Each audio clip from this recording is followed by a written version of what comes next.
Kulanti wanaagsan saaxiibayaal soo dhawaada. Maanta waxa aynu ka hadlaynaa arrin ka duwan arrimihii horay aynu kaga hadli jirnay. Mowduucaynu maanta waa mid muhiim ah waxaan rajaynayaa inaad ka faa'iideysan doontaan. Sidee shaqo loo helaa ama loo abuurtaa adiga oo aan cidna u shaqaynayn?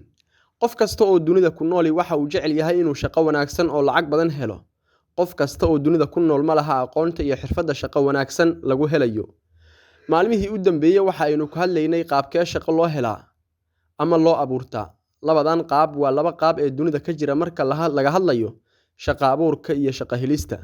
Intaad nooshahay saddex arrimood midkood unbad noqon shaqaale loo shaqeeye iyo iska fadhiya aan shaqaysan. Inta badan dadka iyo caalamkuba laba ka mid ah ay ku mashquulsan yihiin inay noqdaan shaqaale iyo inay noqdaan loo shaqeeye.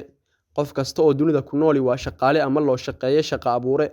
Qof kasta oo doonaya inuu noqdo shaqaale wuxuu raadiyaa sidii uu shaqo ku heli lahaa waxaanu maraa wadooyin kasta oo shaqo lagu heli karo hadday aqoon tahay, xirfad tahay ama wado kale tahay.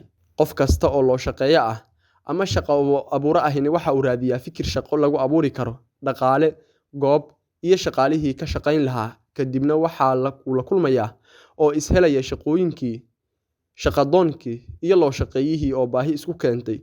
Marka aynu ka hadlayno shaqooyinka waxaa markasta ku waajiba shaqadoonka waxaa markasta ku waajiba inuu haysto aqoon sidoo kalena uu og yahay baahida haysa qofka shaqo abuurka doonaya in loo sameeyo. Haddaba haddii aad tahay shaqadoon waxaa kugu waajiba inaad markasta aqoontaadu tahay aqoonta loo baahan yahay ee aan dadka haysan. Si aad shaqo u hesidna aqoon kala duwan oo aad loogu baahan yahay sida xirfadaha ka gaaban ee markasta loo baahdo. Haddaan tusaale ku siiyo dalkeena waxaa ku dhex socda in ka badan 90,000 oo gaari kuwaas qaarkood oo xumaadeen intooda badani ay shaqaynayaan jaanisyada ilaa hadda bannaan. wax ka mid ah ma jiraan arday jaamacadeed oo weli ku fikirtay in garaash casri ah dalka ay ka samaystaan kuwaasoo adeegsanaya aqoontooda kala duwan. Arrimahaasi oo idil ayaa shaqo abuur sanadkan laga samayn karaa adduunka oo dhan ayaa shaqada waxay ka tahay mid muhiim ah. Shaqo waad helaysaa waana abuuraysaa si aad shaqo u heshid ama u abuuratid markasta ka fikir xagga wanaagsan ee horumarka ku ah.